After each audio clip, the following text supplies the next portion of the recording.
ரிஷிகள் என்றாலே முனிவர்கள்தான். நம்மை போன்ற சாதாரண மனிதர்கள்தான். அவர்களுக்கு கொஞ்சம் விஷய ஞானம் இருக்கும். ஆதலினால்தான் அவர்கள் முனிவர்களாக இருக்கிறார்கள். குடும்பத்திலும் இருந்திருப்பார்கள்.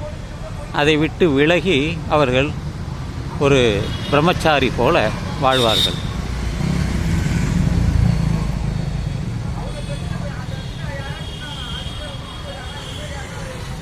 இந்த முனிவர்கள் விஷய ஞானம் இருந்ததால் அவர்கள் பலர் சித்தர்களாக வாழ்ந்துள்ளார்கள். மனித சமுதாயம் முன்னேற வேண்டும் என்பதற்காகவே அவர்கள் அறிவு ஞானம் பெற்றவர்களாக விளங்கினார்கள். பல சித்தர்கள் எழுதிய பாடல்களை பார்த்தாலே நமக்கு தெரியும். அதனால்தான் நான் முகநூலில் மறையூர் சித்தர் என்ற ஒரு குழுமத்தை உருவாக்கியுள்ளேன். யாருக்கெல்லாம் கவிதை எழுத முடியுமோ, மதம் சார்பு இல்லாத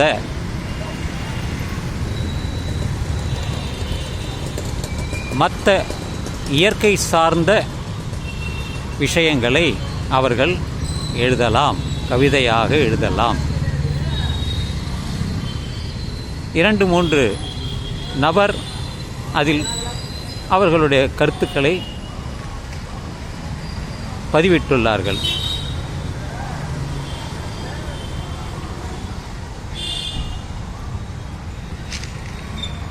யாரு வேண்டுமானாலும் அவர்களுடைய கருத்துக்களை, கவிதைகளை சித்தர் பாடல்களாக எழுத முடியும். அனுபவத்தின் மூலம்தான். ஒவ்வொருத்தருக்கும் ஒவ்வொரு விதமான அனுபவங்கள் கிடைக்கும். அந்த அனுபவத்தை அவர்கள் பாடலாக, கவிதைகளாக அவர்கள் எழுத முடியும். அதை எழுதி எல்லோரும் தெரிந்து கொள்வதற்கு ஒரு நல்ல வாய்ப்பாக இது இருக்கும். எல்லோரும் தனித்தனியாக கவிதைகள் எழுதுகிறார்கள். அது புத்தகமாக வெளியிடும் பொழுது சிறப்பு அடைகிறது. அதுபோல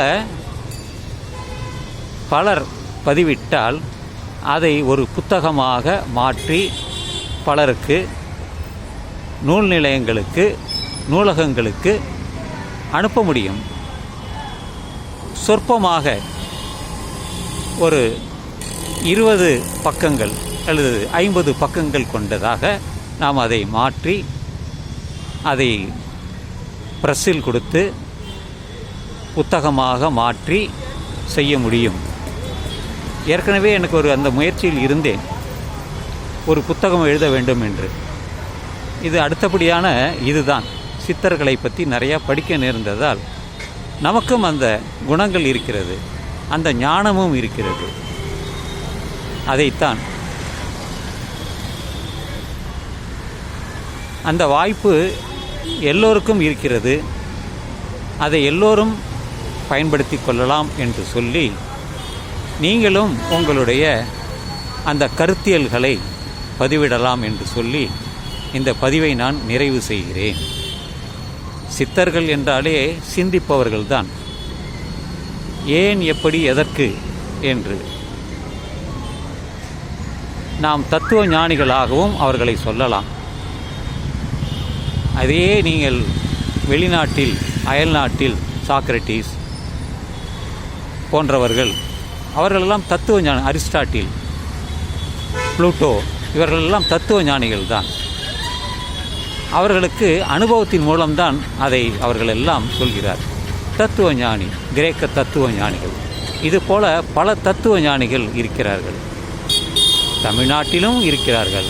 அவர்களை தத்துவ ஞானிகள் என்று சொல்வதை விட சித்தர்கள் என்றே சொல்ல வேண்டும். எல்லாமே வாழ்வியலுக்காகத்தான்.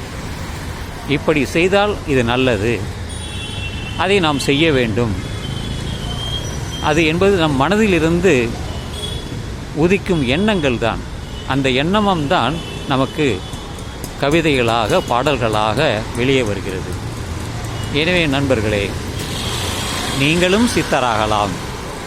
உங்களுக்கும் திறமை இருக்கிறது. நாம் காதால் கேட்கிறோம், வாயால் பேசுகிறோம். அதை எழுதும் பொழுது தான் அதனுடைய சிறப்பு நமக்கு வெளியே கொண்டு வரும். ஆதலினால் நீங்களும் முயற்சி செய்யலாம் என்று சொல்லி இந்த பதிவை நான் நிறைவு செய்கிறேன்.